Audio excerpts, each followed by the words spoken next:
Joe Biden is wrangled by the Easter Bunny, while Jill tells Joe when to wave. Democrats begin making preemptive excuses for a 2022 wipeout, and a judge finally knocks down the CDC's mask mandate on airplanes. I'm Ben Shapiro. This is The Ben Shapiro Show.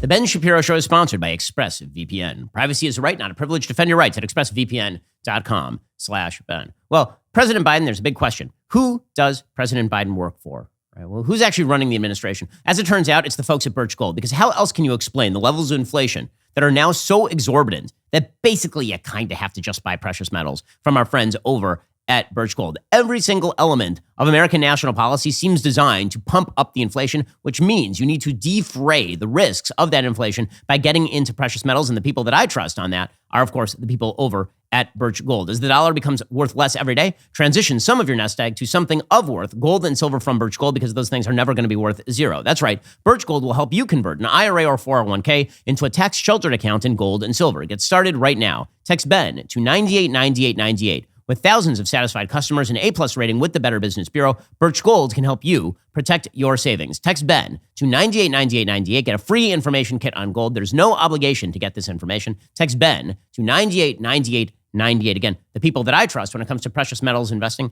the folks over at Birch Gold. And as I say, you should at least have some of your savings in gold and silver at this point. I've been telling you that for months, and if you had listened to me, you would have been a lot richer today. Text Ben to 989898. Get started with my friends over at Birch Gold.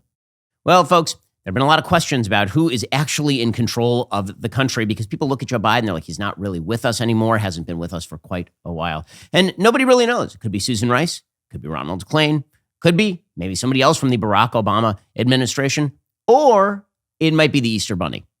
I'm not kidding. I mean, I'm a little kidding, but nobody knows who's quite in this Easter Bunny suit. So yesterday, there was an event at the White House, and Joe Biden started answering questions from people in the crowd about Iraq and Afghanistan.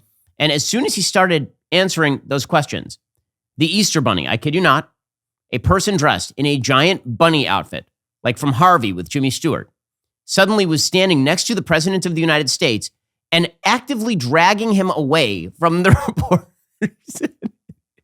and so we now have the specter of, I hate to break it to small children who are listening, so just get ready. The Easter Bunny isn't real. So you have an imaginary figure arriving to redirect the President of the United States, the most powerful man on planet Earth, away from the journalists.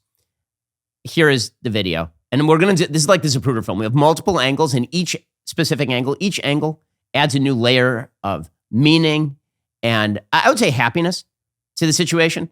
Like, I would say this is sad, except it isn't. It's really, really, really funny. And there's just no way around that. It's hilarious that the President of the United States, who is in the very early stages of senility at the very least, is now being directed around the White House grounds by a person in a giant bunny suit. That is where we are in the United States. Vladimir Putin must be quaking in his boots. Here is angle number one. Pakistan should not, and Afghanistan should be. The Easter Bunny, Mr. President. It's Easter Bunny. And the Easter Bunny starts dragging him. Angle number two. Look at the Easter Bunny. Joe doesn't notice. And the Easter Bunny, Joe's so scared he doesn't know what's going on. And there goes Joe.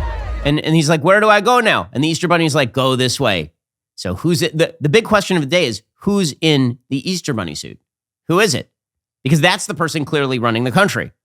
Could be Ron Klain. Could be Susan Rice. Or, according to this video, it could theoretically be the angel of death. So there's a moment when you close up on Joe Biden's face when this is happening, where Joe Biden doesn't really realize what's coming at him from his right side here. And he turns and is confronted by a 7-foot-tall bunny. And he looks as though the angel of death has arrived at his side to finally take him. Here's what it looks like.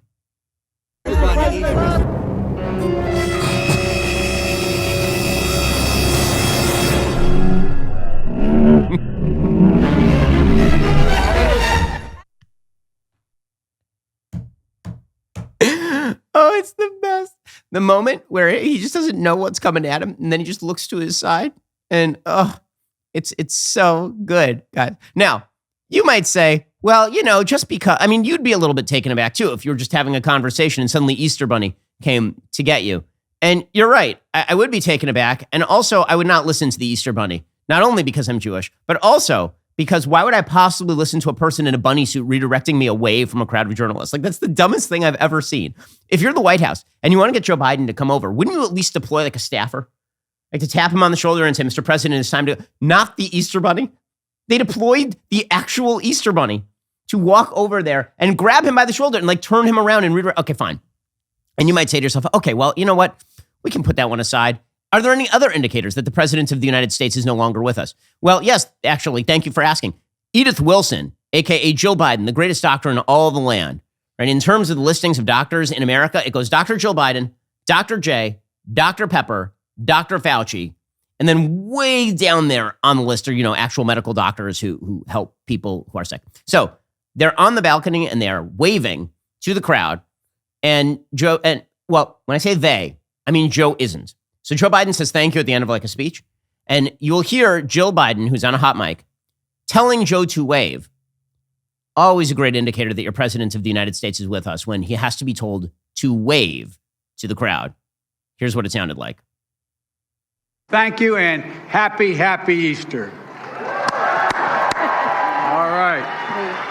Wave. And Joe's like hesitantly waving. That's always a good look. Happy Easter. And then she's like, Joe, wave. And it's like, I don't know where I am. Then it's a good thing he didn't look to his side because the Easter Bunny, aka the angel of death, was directly next to him right there. And so theoretically, and just go toppling off the balcony like something out of Naked Gun. So things are going really, really well for this administration, is I guess what you might say. Well, Joe Biden has to be told to wave, and you don't have to be told to wave. You've been waving away all of your wealth because of Joe Biden's inflation, as I've been talking about. Well, this is one reason to open an Alto crypto IRA account. So I'm a big fan of cryptocurrencies. I know that Joe Biden is not, which is one of the reasons I am. When Joe Biden says something, you can be pretty sure that it is wrong because he literally does not know where he is at any given time. Well, there's a best way to do things. And the best way to get into trading crypto is to get involved with Alto Crypto IRA. You can trade crypto like Bitcoin and you can avoid or defer the taxes. You get into investing in crypto, do it in a tax-advantaged retirement account. Alto's Crypto IRA is the easy way to get crypto into an IRA. You can trade all you want without the tax headache. Create an account in just a few minutes. Invest with as little as $10. There are no setup charges and no account fees. Secure trading 24/7 through Alto's integration with Coinbase. There are 150 plus coins available, including Bitcoin, Ethereum, Cardano. There are multiple ways to fund your account. You can make a cash contribution, transfer cash from an existing IRA. You can roll over an old 401k. So head on over to altoira.com/Ben. That's ALTOIRA.com/Ben. I'm an investor in cryptocurrency. And again, I think that you should put part of your savings in crypto as well. Start investing in cryptocurrency today. Go to altoira.com/Ben. Things are going fantastically well. This administration is now running the lowest approval ratings that anyone has ever seen since like Jimmy Carter. Okay, he's running lower at this point in his presidency than Donald Trump by leaps and bounds. The Real Clear Politics polling average has him in the high 30s. There's certain polls like the Q poll that has him at 33%, and Joe Biden has not seen the floor yet. The floor has not yet arrived. And here's the thing, the economy is likely to get worse. So the media have to come up with some sort of excuse for this, and naturally they have. So you have John Harwood, who never let it be forgotten that John Harwood actually moderated a presidential debate, I believe in 2012.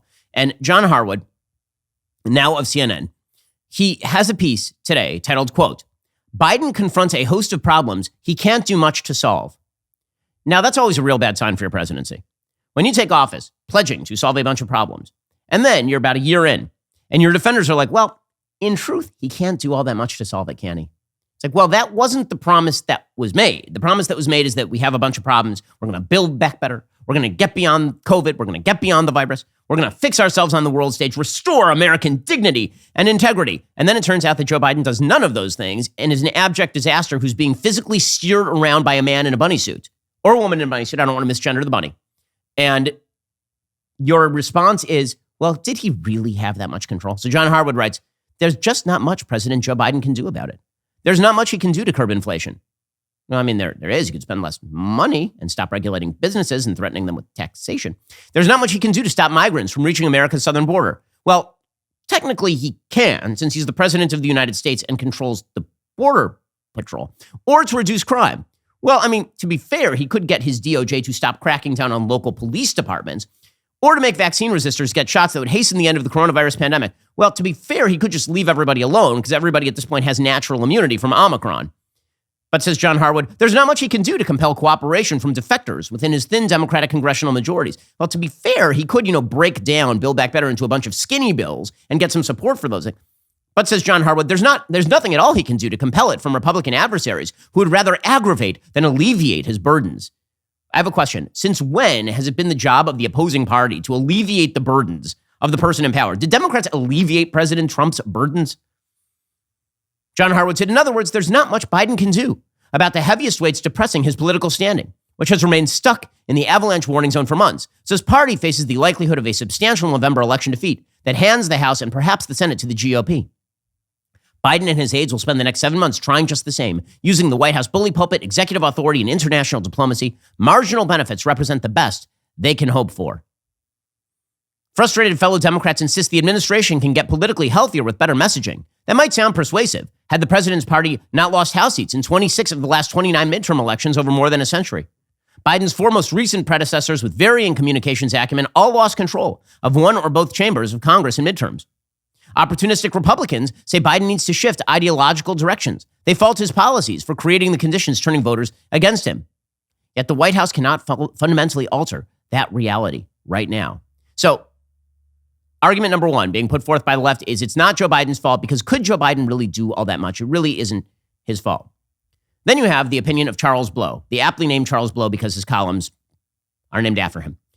They do indeed blow. And his column at the New York Times. So his take is that, yes, Joe Biden has a really low approval rating, but that's because Joe Biden is just too nice. So this is always the take from Democrat analysts in the media. Al Gore didn't connect with the American people, not because he was really bad at politics, but because he was just too intelligent for the American people. Now, Al Gore is not too intelligent for the American people. Al Gore is not even too intelligent for the masseuse who's massaging his fifth chakra. Al Gore was never too intelligent. John Kerry was not too intelligent to connect with the American people.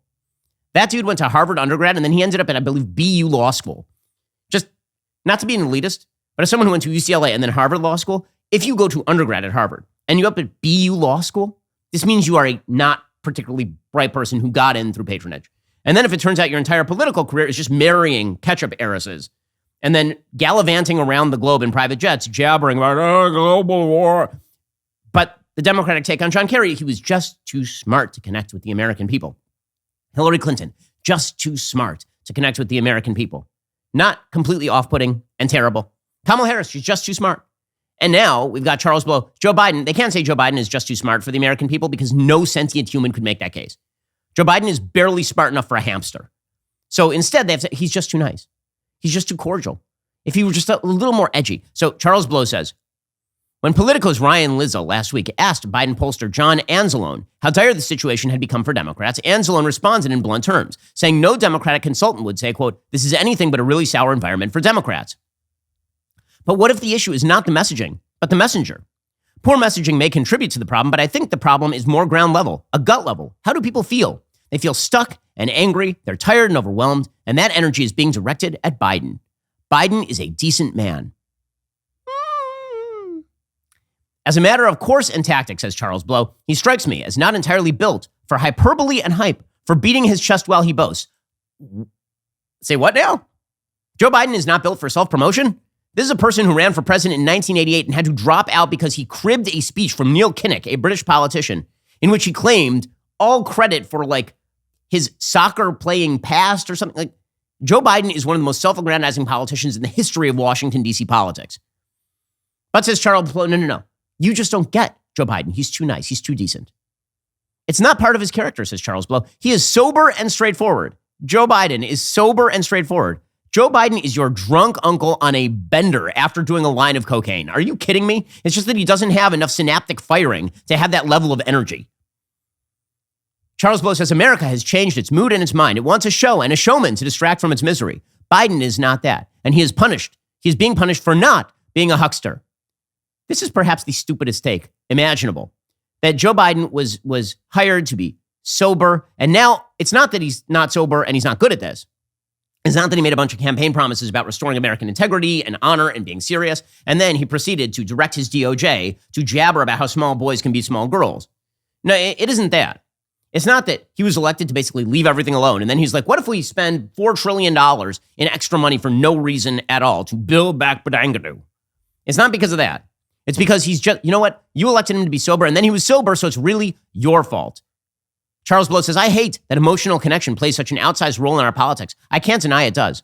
If Americans can't cheer you, they will chide you.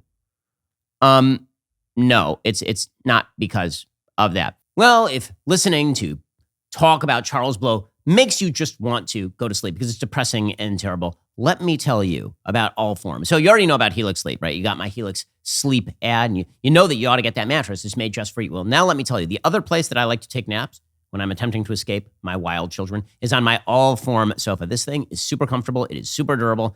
Allform is a company started by the folks over at Helix Sleep, and it is just great. What makes an Allform sofa really cool is that it is the easiest way you can customize a sofa using premium materials at a fraction of the cost of traditional stores. You can pick your fabric, the sofa color, the color of the legs, sofa size, and shape. Make sure it's perfect for you and your home. They've got armchairs and love seats all the way up to an 8-seat sectional, so there's something for everybody. And you can always start small and buy more seats later on if you want your Allform sofa to grow and change with you when you move. Allform sofas are also delivered directly to your door. In the past, if you wanted to order a sofa, you'd need to hire someone to come and assemble it in your home or break your back trying to put it together yourself. Allform has simple, quick assembly, no tools needed. It's great. It's easy to set up. It's modular, so you can keep expanding it as your family grows. To find your perfect sofa, check out allform.com/Ben. You get 100 days to decide if you want to keep it, which is more than 3 months. If you don't love it, they'll pick it up for free and give you a full refund. They've got a forever warranty, like for all time. Allform right now is offering 20% off all our orders for our listeners at allform.com/Ben. That's allform.com/Ben for 20% off all orders. You're going to love the sofa. Okay, and then you have another opinion from Elizabeth Warren. So Elizabeth Warren's opinion is that the reason that Joe Biden is failing is not because he has succeeded in his agenda. It is because the Democrats have not passed enough radical policy, which is always the sort of AOC Elizabeth Warren view. If only they had done more socialism, then people would have loved what they've already done. So Elizabeth Warren, such a failure of a candidate that she lost to this jabbering old man. Remember, Elizabeth Warren was one of the frontrunners going into 2020. And then she was such a bad candidate that she ended up blown off the stage by Kamala Harris, who ended up being blown off the stage by herself because she's horrible at this. So Elizabeth Warren has a piece in the New York Times blaming the Democrats for not passing enough bad legislation. Quote, Democrats are the party of working people. Well, that's weird because working people hate your guts. It turns out you're the party of a bunch of college-educated single white women and then some minority voters who you can cudgel into place. Ahead of the 2020 election, says Elizabeth Warren, we advanced ideas and plans we believed would, in ways big and small, make our democracy and our economy work better for all Americans. Across this country, voters agreed with us and gave us a majority in Washington so we could deliver on those promises. I love the idea that Joe Biden was given a mandate to do radicalism. Nope, Joe Biden was given a mandate to be exactly what he was, a dead person. Joe Biden's entire mandate when he was elected in 2020 was lie in the basement the way you have for the past several months and occasionally get up to poop. That's pretty much what we want from you. And instead, what Joe Biden gave us was kind of Bernie Sanders light, and Joe Manchin and Kirsten Sinema were like, yeah, we're not doing that.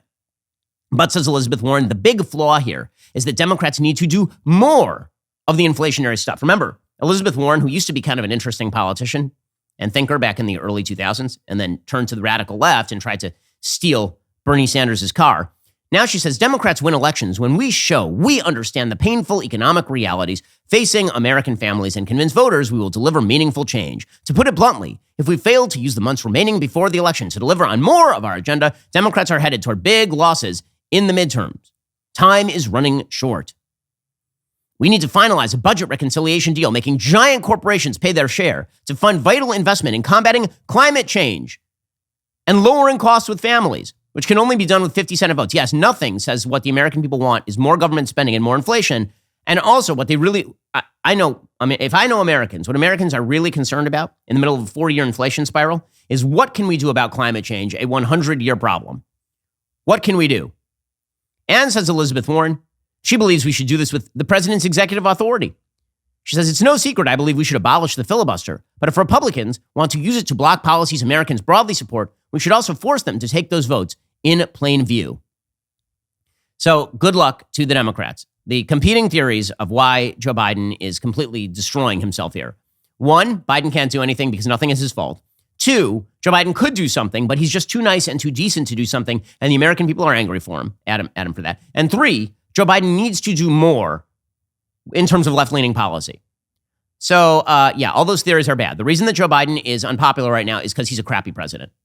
I know this is a confounding theory to a lot of our genius political minds out there. Perhaps the reason he's at 33% after entering office at 60% is because he is a dumpster set on fire, piled atop several other dumpsters set on fire, piled atop a landfill set on fire, piled atop a giant pile of manure, piled atop a dead turtle. Maybe it's because of that. Let me just put that out there. Now, what is my evidence for my proposition that perhaps Joe Biden is just bad at this? So my evidence is all the things. So why don't we begin with the fact that Joe Biden and the White House yesterday, literally yesterday, they were still suggesting that you need to be masked up on planes. Now, the American people are done with this crap. We've been done with this crap for months. Here in Florida, many people were done with it by like summer of 2020 if they were young and healthy. For me and my family, we moved here in October of 2020 from California, a state that has fallen apart, my original home state, to my far superior new home state of Florida. And when we got here, we were still careful because my parents are 65. We didn't want them getting COVID. And so we still masked up and we were still a little bit careful about social distancing. And then the vaccines became available. And then once the vaccines were available, we were done. Just like most Americans. Once the vaccines were available, finished, finito, done. Because the vaccines were now protective against what we cared about, serious disease, hospitalization, and death. So that was like February, March 2021. I checked my calendar, and I may not be some sort of physics expert, but my calendar says that today is April 19th of 2022, which means it has been more than 1 year since vaccines were widely available to the American public. And this administration is still telling 2-year-olds they need to mask up on planes. So yesterday, this came up at the White House press conference. And the reason it came up at the White House press conference is twofold. One, the Biden administration is still maintaining that the CDC should force small children to mask up on planes, which, by the way, were never a chief vector of transmission because the HEPA filters and airflow on planes make it difficult to actually acquire COVID on a plane. And at the same time, the CDC was being urged by the administration to drop Title 42, which was preventing illegal immigrants from crossing the border because of COVID. So the idea was COVID, not dangerous enough to stop illegal immigration, so dangerous we have to mask up your 2-year-old between bites of popcorn on a flight. Well, we've all been suffering with wearing masks on planes for no reason at all because, frankly, the people at the CDC are really, really bad at their jobs. And so I'm hoping that at some point in the future, they'll upgrade the employees over at the CDC. Well, if you're trying to upgrade the employees at your company, you need to work with ZipRecruiter. ZipRecruiter will allow you to use their matching technology to help you find the right people for your roles fast. Right now, you can try ZipRecruiter for free at ZipRecruiter.com/dailywire. ZipRecruiter uses powerful technology to find and match the right candidates up with your job. Then it proactively presents these candidates to you. You can easily review these recommended candidates and invite your top choices to apply for your job, and that encourages them to apply even faster. No wonder ZipRecruiter is the #1 rated hiring site in the United States based on G2 ratings. ZipRecruiter's tech is so effective that 4 out of 5 employers who post on ZipRecruiter get a quality candidate within the very first day. Go check them out right now at ZipRecruiter.com/dailywire. You can try it for free. Get the best employees available. Not only is it a way for me to keep my own employees in terror because they know at any moment I might list their job on ZipRecruiter.com, it also means that as our company grows, we can get great new people at ZipRecruiter. So you should do the same. Try it for free. ZipRecruiter.com/dailywire. That's ZipRecruiter.com/DAILYWIRE. ZipRecruiter is indeed the smartest way to hire. Now, the White House is wildly out of touch with the American people on this thing, like super out of touch with the American people on this thing. And when you listen to the White House talk about this, it is very obvious that they are completely out of touch with the American people. They have no rationale for it. It's about pleasing their left-wing base and the COVID Forever crew in New York and New Jersey and the Beltway in DC, who are afraid of COVID in bizarre, cultish fashion. So yesterday, Jen Psaki was asked about this. So she was asked, why is it that the White House press room isn't masked, but planes are? Because it turns out the airflow in the White House press room is way worse than it is on planes. No HEPA filters in there. And here's what Jen Psaki had to say. Why is it that we can sit here in the White House briefing room with no masks, but people can't sit in an airplane cabin with no masks? Well, Peter, I'm not a doctor. You're not a doctor. That I'm aware of. If you're a doctor, I wasn't aware of that until today.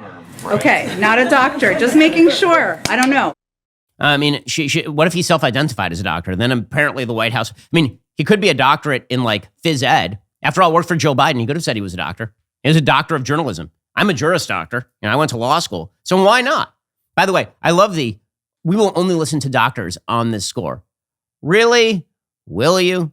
I'm not a doctor. You're not a doctor, but you should definitely listen to Joe Biden, who's also not a doctor, on whether you need to mask up in the White House. But the answer is she has no answer to this particular question. And then she's asked by a member of the compliant media, NBC's Kelly O'Donnell, about what the White House is going to do about the fact that yesterday, in a giant piece of news, a Florida judge struck down the CDC ban on non-mask wearers on planes. So a federal judge on Monday ruled that the U.S. mask mandate for planes and other travel was violative of the separation of powers because she said that the CDC did not have the power to do this. According to the Associated Press, a federal judge in Florida struck down a national mask mandate on airplanes and mass transit on Monday. Airlines and airports swiftly began repealing their requirements that passengers wear face coverings. Now, this is a good thing. Okay, I've traveled on a plane in the recent past. It is a miserable experience. It is incredibly stupid. Everybody knows it's stupid because nowhere else in American society is anyone masking up anymore. And so it's a source of great frustration because you basically have, it depends on your flight attendants on the flight, whether you have the hall monitor flight attendant who walks down and asks you to pull up your mask between bites. This has literally happened to me. I'm eating like popcorn and they'll say, well, between bites, you need to put up the mask or mask up your 2-year-old because I have a 2-year-old. It's obnoxious. Or you might have a Florida-based flight crew and they're like, what? We'll do whatever we want. No one cares. Okay, but the judge said this is outside the scope of the CDC's jurisdiction at this point. According to the AP, the judge's decision freed airlines, airports, and mass transit systems to make their own decisions about mask requirements, resulting in a mix of responses. The major airlines immediately switched to a mask optional policy, with some eliciting cheers from passengers when the changes were announced over loudspeakers. The TSA then said that it would no longer enforce the mask requirement. Airports in Houston and Dallas almost immediately did away with their mandates after the TSA announcement. But New York City's public transit system, of course, planned to keep its mask requirement in place. The Washington Metro Area Transit Authority said it would make masks optional for riders on its buses and trains. The Association of Flight Attendants has taken a neutral position on the mask rule because its members are divided about the issue. According to union leader Sarah Nelson, she said, it takes airlines between 24 and 48 hours to put new procedures in place and tell employees about them. She said passengers should check with airlines for updates about travel requirements. But there are a bunch of videos that were emerging yesterday of people who are on planes, and this was announced over the loudspeakers, and there were cheers that went up. People were being given free drinks on planes because everybody understands. Not only was this federal overreach, it happened to be extraordinarily stupid policy. The decision was by a U.S. District Court judge named Catherine Kimball Mizell in Tampa. She was an appointee of former President Trump. The media immediately leapt into action to point out that because she was a Trump appointee and also young, this meant she was bad. So, good idea, Democrats. Definitely lecture the young female judge. Why don't you mansplain to her why the CDC has the power to mandate ad infinitum the use of masks on planes, but not on the border? This judge said the CDC improperly failed to justify its decision and did not follow proper rulemaking procedures that left it fatally flawed. In a 59-page ruling, Mizell said the only remedy was to vacate the rule entirely across the country because it would be impossible to end it for a limited group of people who objected in the lawsuit. The judge said a limited remedy would be no remedy at all, and courts have full authority to make a decision like this, even if the goals of the CDC are laudable. She said, quote, because our system does not permit agencies to act unlawfully even in pursuit of desirable ends, the court declares unlawful and vacates the mask mandate. The DOJ immediately declined to comment. The CDC also declined to comment. The White House came out and said that the mask order is, quote, not in effect at this time. Jen Psaki said this is obviously a disappointing decision. The CDC recently extended the mask mandate, which was set to expire on Monday until May 3rd, for no apparent reason at all. Tampa International Airport officials released a statement on Monday saying, quote, it is aware of today's federal ruling, is awaiting further direction from the TSA. So, what is happening right here? What's happening is that the White House got caught with its pants down. Instead of taking the lead and saying, you know what, we're done, we've moved on. I mean, it's amazing how they're boxed in by their own stupidity. Instead of them saying, listen, look, the country's free. We should move on with our lives. Instead of them celebrating this, they've taken the position that they must never let this go. And they've been forced into it by a judge. So we should all remember that. I mean, yesterday at the White House, Jen Psaki was still suggesting that the reason they needed the mask mandate was to prevent violence on planes. No, you know why people are getting mad? They're getting mad because you're telling them they have to mask up their small children. I was talking with a person, I'm on a Passover program, and I was talking with a person who was here, and he was saying he flew down from New York, and he and his family were taken off a flight because they have a 3-year-old who happens to be autistically oriented, who didn't want to wear the mask, and the flight attendant was getting very angry at the kid. And when the parents apologized, the flight attendant was very snooty about it, and they removed them from the plane. You wonder why people are mad? It's because they don't like complying with idiotic policy that makes no sense. But Jen Psaki says it's all about minimizing the violence, forcing people to wear masks. Back on the mask issue, as the debate is going on about next steps, is there any concern in the White House that this issue, now that there are some Americans who are aware of this ruling by the Florida judge, that it could prompt some of the tensions we've seen on airplanes in recent months until there's a resolution? Yeah, Kelly, it's a great question. Obviously, what we're trying to do, what we would encourage is calm in all cases. And because this ruling just came out this afternoon, I know the objective of everybody involved and all the necessary authorities in government is to make a determination about next steps as quickly as possible. So that's certainly our hope, and we want to do everything we can to prevent So that's that. the reason. The reason that they wanted the mask mandate and they wanted to do it, quote unquote, gradually is to minimize the violence. Again, they're so out of touch with the American people. And it's on every single issue. COVID just happens to be the most obvious issue. Like if you look at the polls right now, if you asked a year ago, what is Americans' top issue is COVID? If you look right now, Americans care less about COVID than they do about pretty much anything except for string theory. Like they don't care about this at all. And the reason they don't care about it is because they're back to work.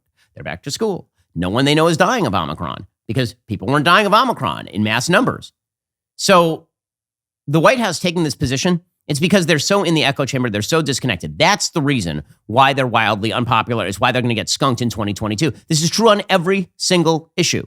So yesterday, for example, the Biden administration via Jen Psaki, she came out and she refused to apologize for smearing border agents. So you remember, months and months ago, there was this story that Border Patrol was, quote unquote, whipping Haitian immigrants. There were a bunch of Haitian immigrants. They showed up on the southern border. And they were trying to run away from Border Patrol agents. They were crossing the Rio Grande, and the border agents were chasing them down with horses because this is what they do. And there's a picture of a member of Border Patrol taking the reins and using it to direct his horse, which is what you do when you ride a horse. I may not know much about the horses, but I know that. And the Biden administration immediately jumped into action to falsely accuse these Border Patrol agents of whipping migrants.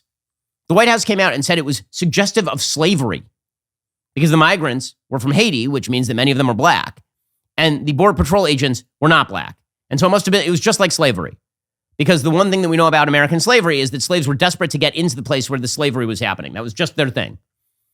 It makes no sense at all. It turns out, of course, after a long investigation, it was supposed to be a quick investigation. It was not. It took months. And then finally, they quietly released the result, which turns out, of course, as we all knew immediately, that there was no whipping of migrants on the border. Jen Psaki was asked if the White House wished to apologize to the border agents. Her answer was, of course not. Why would we apologize?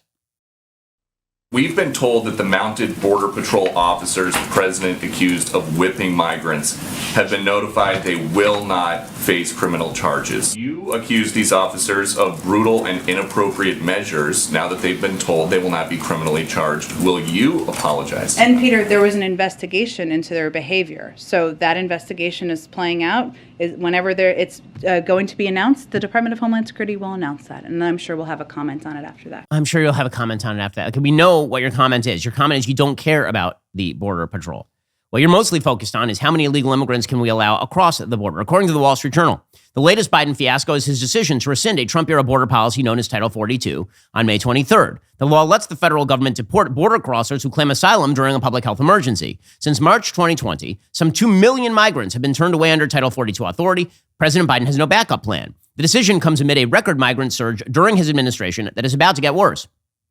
Border Patrol apprehensions in February were 63% higher than at the same time last year. The official numbers for March haven't been released. According to a filing Friday in Texas federal court, apprehensions reached 221,000 in the month. That is the most in 22 years. Some 110,000 were deported under Title 42. 65,771 were admitted into the United States. Border Patrol Chief Raul Ortiz told a reporter he expects up to 8,000 crossings per day in coming months. If Biden wanted to undermine public confidence in his pro-immigration cause, he couldn't do much better. His administration is conducting nighttime flights of migrant minors into the U.S. interior, where they supposedly will meet up with relatives. If Title 42 is reversed, most adults who claim asylum will also be allowed to remain in the U.S. until their cases are heard by an immigration judge, which could take years. Many never show up for the hearing. This is an invitation for migrants to keep coming for any and all reasons. Americans can be forgiven for concluding Biden's de facto policy is to allow unchecked immigration without admitting it. How else to explain his administration's failure 15 months after taking office to do anything to stop it? And Senator Kyrsten Sinema from Arizona, she told reporters recently plans for the end of Title 42 are not adequate.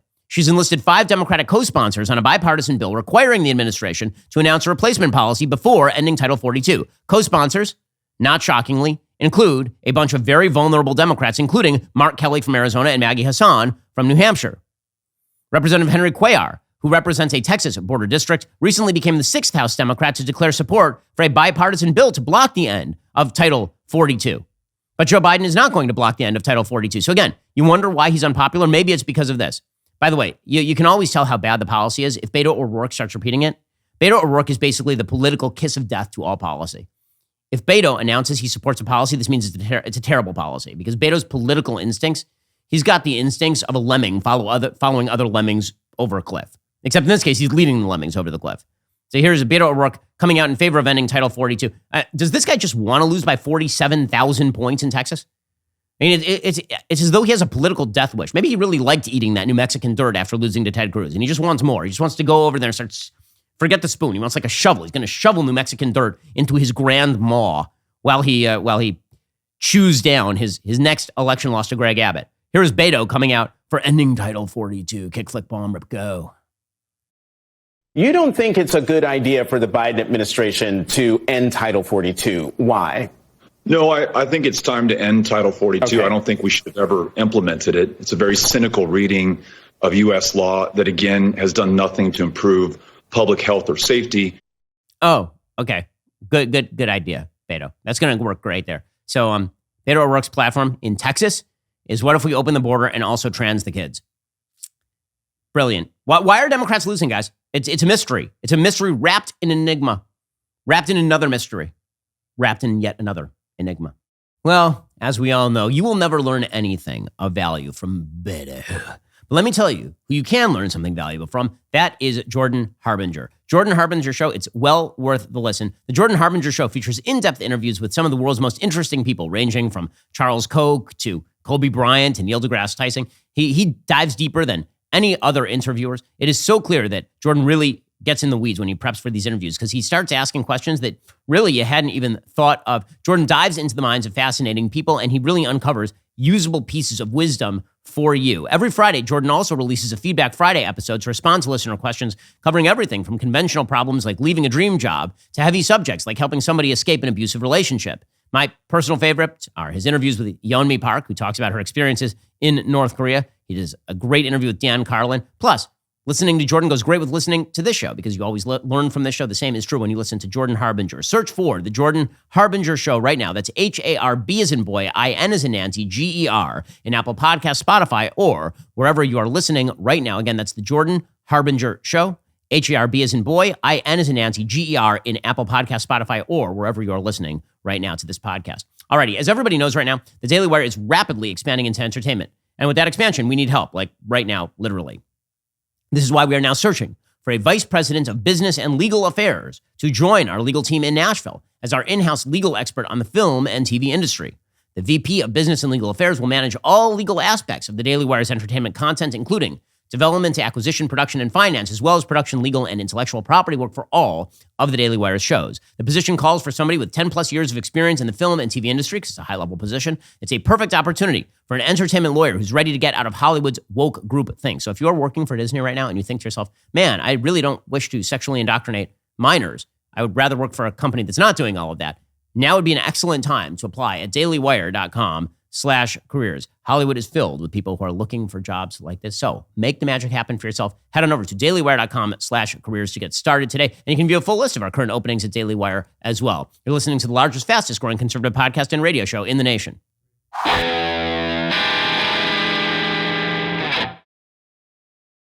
Meanwhile, if you think that the Democrats are not quite out of touch enough, let me bring you their latest on trans issues. Again, this is a party that ran as the sober alternative to Donald Trump's tweets. And then they brought you, what if we spend more money than has ever been created by God or man, open our borders wide, mask your children indefinitely, and also try to convince your children that they might be a member of the opposite sex. That's a move. It's not a great political move, but I mean, I can't even say it's understandable. No, it's just a bad political move. I mean, I understand why people think you should never be in power again. Meanwhile, they're trying out Maxine Waters on LGBTQIA minus plus divided by sign, percentage sign, tilde, caret, etc. issues. Here's Maxine Waters, one of America's most corrupt politicians. And she is really, truly awful. A person who once called riots, well, not once, multiple times called riots in Los Angeles an uprising. Here she is explaining how the GOP is evil because it does not acquiesce in the indoctrination of your small kids into the dumb idea that they might be a member of the opposite sex. What we're experiencing now with this anti-gay movement is beyond the pale. Many of them have family members who are gay. Many of them have family members who do not agree with them. And me think this gentleman protests too much.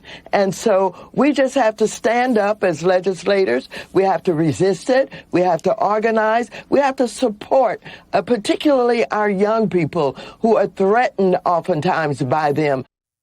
Yeah, I love the sober nodding on MSNBC. I don't know what it means when she says me thinks they protect too much. Is this the old slur that if you oppose the indoctrination of your kids into sexual orientation training by people like Maxine Waters, this is because you're secretly gay or something? Is that, well, what is that? Protest too much. Me thinks you so tiresome. Okay, but the Democrats are pushing this anyway. There's only one problem, which is that by polling data, everybody supports this Florida parental rights and education bill. Like everybody. According to the Daily Wire, there's yet another poll out demonstrating broad support for the new Florida law. According to the Golden TIPP poll completed April 8th, it finds Americans are nearly twice as likely to support the law than to oppose it. 57% of Americans agree with the legislation. Only 31% said they disagreed.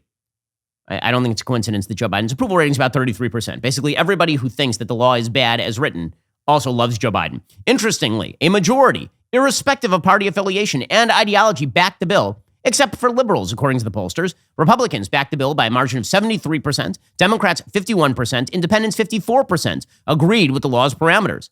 Self-described liberals split. 42% backed the new law, 53% opposed it.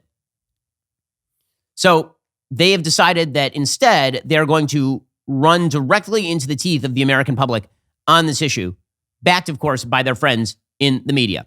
And this is really their last gambit. The last gambit for the Democrats, because they're so out of touch with the American public, is what if we just get our media allies to help us out here? What if they just whine incessantly? What if they try to propagandize on our behalf? So you have a piece by Greg Sargent in the Washington Post that is filled with self-obsessed nonsense, all about how Florida's bill is going to blow up in DeSantis' face. All that is wishful thinking. I'm sorry, that is wishful thinking. Ron DeSantis is going to win his 2022 reelect by maybe double digits in a state that he just beat, as it turns out, a man who liked both meth addicts and weird sexual proclivities in hotel rooms. He beat that guy by 35,000 votes in 2018. He's going to win by 1 bajillion votes this time around. But Greg Sargent is here to assure the Democrats that actually it's going to blow up in DeSantis' face. Greg Sargent says the Florida law Republican Governor Ron DeSantis signed last month empowers parents to take actions against defending school boards. But lawyers challenging it now tell me they think liberal parents might use the same tool to wage guerrilla legal resistance designed to expose its true intentions, making it more legally vulnerable. If so, it could help expose the epic bad faith at the core of this whole project, which employs such legislation to foment parents' fears of an army of deviants out to pervert or indoctrinate their kids. I mean, I'm not the one arguing that there's an army of deviants out to exploit my kids. You guys just keep posting videos about it on TikTok. And as we'll explore, the media have gone into rearguard action to protect against the fact that people notice those videos. This week, says Greg Sargent, the Florida legislature enters a special session. A big question is how DeSantis will handle the backlash to the law amid Disney's opposition. No, that's not actually the big question. The big question is how the left will handle the fact that so many people support the law. And the answer is the left's not going to. They're just going to try to whistle past the political graveyard here. The glaring problems here, says Greg Sargent, are pointed out in a lawsuit challenging the measure brought by Florida residents and LGBTQ plus IA minus sign equals sign / bracket groups. The statutory terms are vague, which along with its parental enforcement scheme appears designed to chill discussion of anything that might arbitrarily be deemed a violation by parents, stretching those terms to cover all manner of exchanges. For instance, the lawsuit notes, couldn't parents object to a teacher letting a student talk about her gay parents or letting a transgender student discuss her experiences? Okay, what the law says is that the teachers are not allowed as part of the curriculum, as part of classroom instruction to discuss these issues. If a student says something that's not part of classroom instruction, okay, period. That's in the law. But again, this is just Democrats trying to pluck victory from the jaws of defeat. And the biggest issue here is that as the left is exposed for what it is, as their radicalism is exposed, and as they become more unpopular because of that radicalism, finally you have the left's last gasp. And the last gasp of the left is we will attack anybody who exposes this stuff. Which brings us to the execrable Taylor Lorenz. So Taylor Lorenz is a garbage heap. She was a horrible reporter at the New York Times. She's 87 years old, pretending to be a millennial. And she spends all day on Twitter and TikTok trying to track down the thoughts of 15-year-olds. She's pathetic. She's a horrible reporter. And not only is she a horrible reporter, she's a whiny reporter. So she went on MSNBC to complain about the fact that she spent her entire career trying to basically dox, uncover, and destroy people online she doesn't like personally. So she was on MSNBC beginning of April, complaining about how she was suffering from people were so mean to her. They were so mean to Taylor Lorenz. It was so terrible. Here she was in the beginning of April. I've had to remove every single social tie. I had severe PTSD from this. I contemplated suicide. It got really bad. You feel like any little piece of information that gets out on you will be used by the worst people on the internet to destroy your life. And it's so isolating. You're the worst people on the internet. You, Taylor Lorenz, are the worst people on the internet. All of them combined is Taylor Lorenz. How do I know this? Okay, there's an account on Twitter. It's called Libs of TikTok. All Libs of TikTok does is it juxtaposes old tweets by liberals on TikTok with their new tweets. So during the Trump era, they'd be like, judges overruling Trump is great. And then 2 years later, like, judges overruling Biden is terrible. That's all Libs of TikTok is. Also, post videos on TikTok, from TikTok, of leftists talking about how they wish to indoctrinate your kids in sexual orientation and gender theory, for example. And this account has become popular because it exposes to light people on the left and what they say. So Taylor Lorenz tracked down the person behind the account, went and knocked on her door, and then knocked on the door of all of her relatives. Because how dare there be an account that just basically retweets people on the left? And as it turns out, the person behind the account is an Orthodox Jewish mother. And this makes her very, very bad. This is very bad because she's anti-gay, you see, Libs of TikTok. According to the Washington Post, ran a several thousand-word story by the execrable Taylor Lorenz on this. Quote, Libs of TikTok gained more prominence throughout the end of the last year, cementing its spot in the right-wing media outrage cycle. Its attacks on the LGBTQ plus community also escalated. By January, Rachek's page was leaning hard into groomer discourse, calling for any teacher who comes out as gay to their students to be, quote-unquote, fired on the spot. Her anti-trans tweets went especially viral.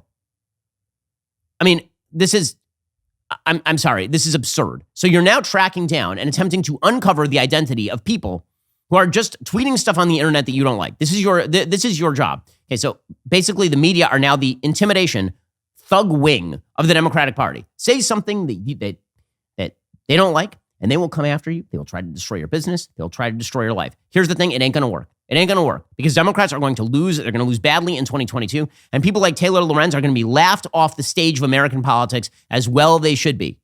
And when you mention Taylor Lorenz, she's going to say, oh, I'm so sad. People are being mean to me. Yeah, you know why they're mean to you? Because people are just doing to you what you have done to others. Okay, you are the worst person on the internet. You're a terrible human. Okay, and the fact that other people on the internet have been looking at the stuff that you have said and they've used that against you, that's called what you do. So how about this? Stop being the worst person on the internet, and maybe people will be less critical of you. But again, if the Democrats' playbook here is we are going to embrace all sorts of crazy radical policy, and our only tactic to prevent the backlash is to deploy Taylor Lorenz to uncover the identity of Libs of TikTok, good luck with that. All you're underscoring is the fact that you're completely out of touch with the American public. All you're underscoring is that the means that you deem necessary in order to shore up your own stupid ideas, those means are really ugly and nobody's into them. Alrighty, we'll be back here later today with an additional hour of content. Coming up soon is the Matt Walsh Show airing 1:30 p.m. Eastern. Be sure to check it out over at dailywire.com. I'm Ben Shapiro. This is The Ben Shapiro Show.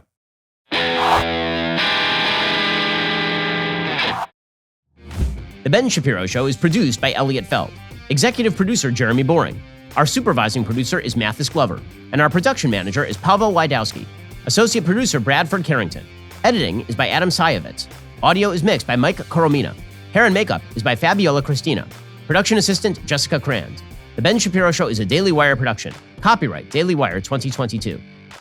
On the Matt Walsh Show, we talk about the things that matter, real issues that affect you, your family, our country, not just politics, but culture, faith, current events, all the fundamentals. If they matter to you, come check out the show.